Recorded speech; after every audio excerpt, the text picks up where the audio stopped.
매해 늘어나는 고령자 1인 가구. 고독사는 더 이상 남의 이야기가 아닌 것이죠. 그중에서도 특히 주목해야 하는 것은 바로 여성 고령자들입니다.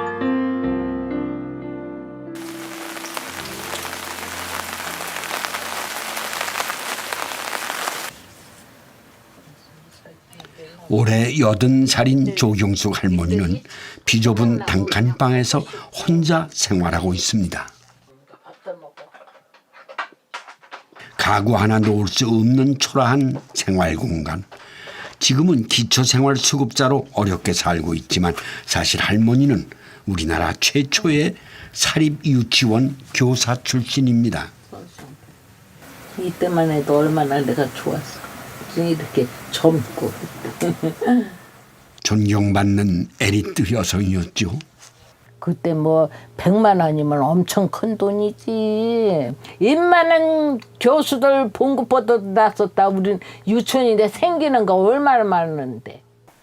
경제적인 여유에 아이들과 함께한 행복한 시절이었습니다. 이젠 빛바랜 사진 속의 추억일 뿐 노후 준비 없이 갑자기 닥친 불행은 결국 노후 빈곤으로 이어졌습니다. 팔려줬지. 왜냐면 내가 일찍 이혼을 했거든. 하루 종일 애들을 가르치고 집이라고 들어오는데 이런 예? 난리가 있는 거야. 그래서 그래갖고서는 갈 때가 있어. 생활비는 늘 빠듯합니다. 기초생활수급비 중 월세를 내고 나면 쓸 수 있는 돈이 부족하죠. 저녁도 우유에 밥 한 술 말아먹는 것이 전부. 노후를 준비하지 못한 것이 이제와 후회스럽습니다.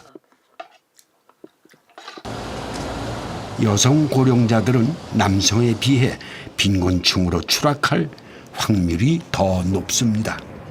그것은 장소와도 관련이 깊죠. 노인 문제 중에서 핵심은 여성 노인의 빈곤 현상입니다.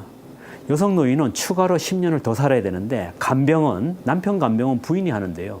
부인의 간병은 스스로 해결해야 됩니다. 외롭게 살다가 노후 자금이 부족한 상태에서 질병에 시달리면 간병을 스스로 해결해야 되기 때문에 노후 문제는 어떻게 보면 여성 노인의 문제다라고 할 정도로 상당히 대책을 잘 세워야 되는, 노후 준비를 잘 해야 되는 그런 측면이 있습니다. 길어진 수명 탓에 길어진 노년의 삶. 스스로의 생계를 책임지지 않는다면 장수는 재앙이나 다름없습니다.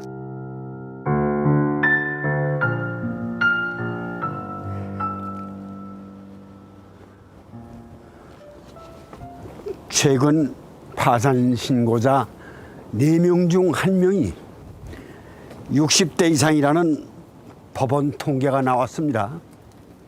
그런데 이 고령자의 파산율이 왜 이리 높은 걸까요? 그것은 바로 한국인의 특수한 문화 때문입니다. 오늘도 수레에 폐지를 한가득 실었습니다. 80대 노부부는 이렇게 매일 폐지를 주워 생활비를 벌고 있습니다. 얼마 안 나와. 6,200원. 7,200원이구만. 7,200원이구만. 7,200원. 하루 온전히 이거 한 마리 버게 7,200원 많이 들었잖아. 이렇게 일해 한 달에 20여만 원이 겨우 손에 쥐어집니다. 남은 돈 공짜로 10원도 싫어. 나는 10원도 싫어. 내가 노력해서 받는 거는 괜찮는데 그 사람들 빼가빠이도 버리는 돈이야. 그래 그냥 공짜로 받는 건 아니.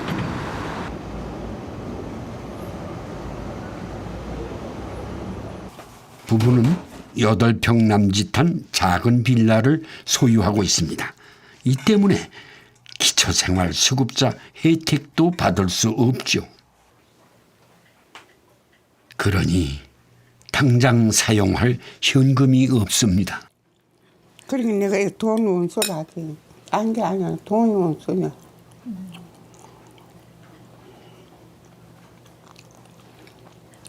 안 사람들은 나이 먹어도 반찬도 해놓으면 뭐 해놓은 게 있다대.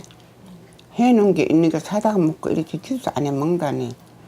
내가 그랬네. 저런 사람은 몸 보고 타고나서 저랬나 싶은 생각도 들어. 어떤 데는 혼자서 울어.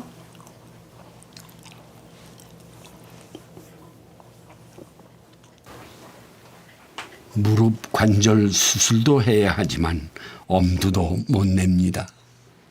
이게 가서 이것도 앞 머리만 하잖아. 양쪽 다 머리도 호강한 건 털렸고 이제는 달라서도 안 하고 자식들이 이제 돈 달래 해가지고 뭐 서로가 다 마음이 안 좋고 그래도 자식들이 이제 돈 달라 소리 안 하지. 왜 자식들이 이제 돈 달라고 살아. 내 힘대로 막 그래 들어 사다가 막 가는 게 세상 가는 게. 걔는 집 살 때마다 가서야 돈을 그냥 몇천씩 몇천씩 맨날 그냥 여기 가서 조금 저기 가서 조금 근데 나중에는 집을 하나 엄청 사는데 계약금부터 다 줘서 2억 3천 주고 샀잖아요. 아들한테 어떻게 돈 받아요? 내 건 먼저 챙기고 나머지로다가 놀아주라고. 그걸 몰랐어 그걸. 한국인의 노후를 빈곤하게 만드는 가장 큰 요인 중 하나는 바로 자녀에게 집중된 지원 비용입니다.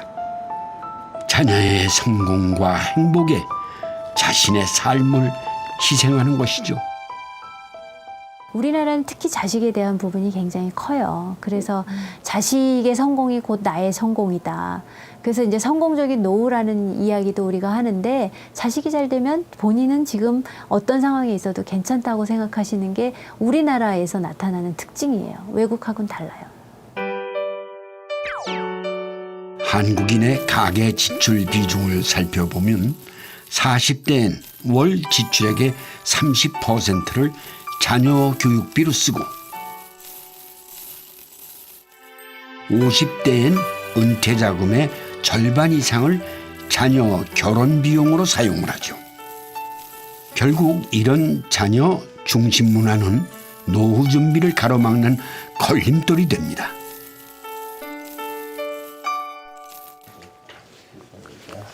특히 경제적 어려움 속에서도 집을 팔지 않고 지키려 합니다. 자녀에게 상속해야 하기 때문이죠. 손주를 줘야지. 손주 집이 없잖는가. 그러니까 내가 저거 손주로 장교 가가지고 지가 직장으로 저걸 해서 무엇을 해야 되겠는데 아이고 모르겠어. 한국에서 부동산은 노후 자산의 절대적인 부분을 차지합니다. 전문가들은 노후 준비가 부족한 현실에서 부동산에 편중된 자산은 문제라고 말합니다. 노인들이나 중장년들이 집을 꽉 쥐고 꾸역꾸역 살아가요. 꾸역꾸역 살아가다가 나이 들어서 90세나 95세에 사망하면서 아들한테 유산으로 줘요. 상속으로 줘요. 그럼 아들이 70세예요. 이런 걸 노노상속이라고 하는 아주 형편없는 모습이 되는 거예요. 의미가 없는, 본인 부모가 아낀 의미가 없는 그런 모습이 되는 거예요.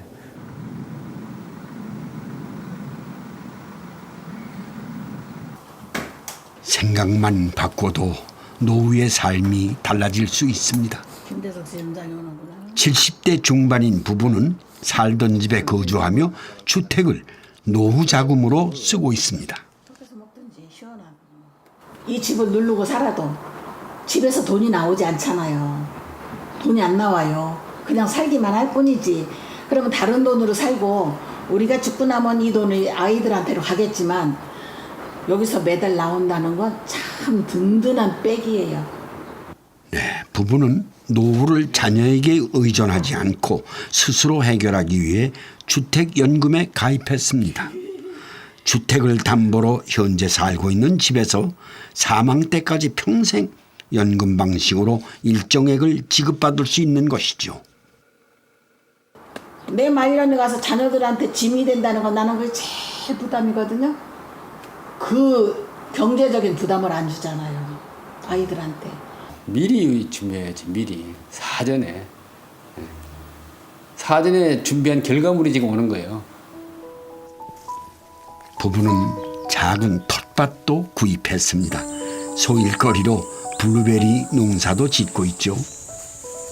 노후를 어떻게 보낼지 구체적인 계획이 없었다면 지금의 여유도 없었을 것입니다.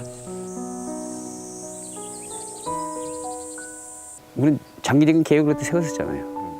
그게 지금 실행이 되는 것 같아서 다행이다 생각하지. 다행이다. 노후 준비라는 것은 더하기 아니면 빼기라고 이야기하는데요. 더하는 것은 소득을 더하고 일을 더하고 연금을 더 투자하고 하는 것이 더하기고요. 그게 만약에 어렵다면 그보다 못지않은 효과가 빼기입니다. 빼기란 적정한 소비를 줄이는 거죠. 그래서 불필요한 소비를 줄이는 것입니다. 그래서 은퇴 후에는 차를 판다든지 은퇴 후에 중형차를 팔면 한 달에 6, 70만 원의 돈이 절약이 됩니다. 유지비라든지 각종 비용이 그 정도 나오더라고요. 젊은이들은 커피 한 잔을 아끼면 노후 자금의 상당 부분이 마련될 수 있습니다. 카페라떼 효과라고 하는데요. 커피 한 잔을 아껴서 노후 자금을 준비하자. 이게 이제 외국에서 유행하는 노후 준비 기법입니다. 부모 부양의 전통이 점차 사라지고 있는 지금 스스로 철저한 노후 준비를 하지 않는다면 노후 빈곤은 결코 남의 일이 아닙니다.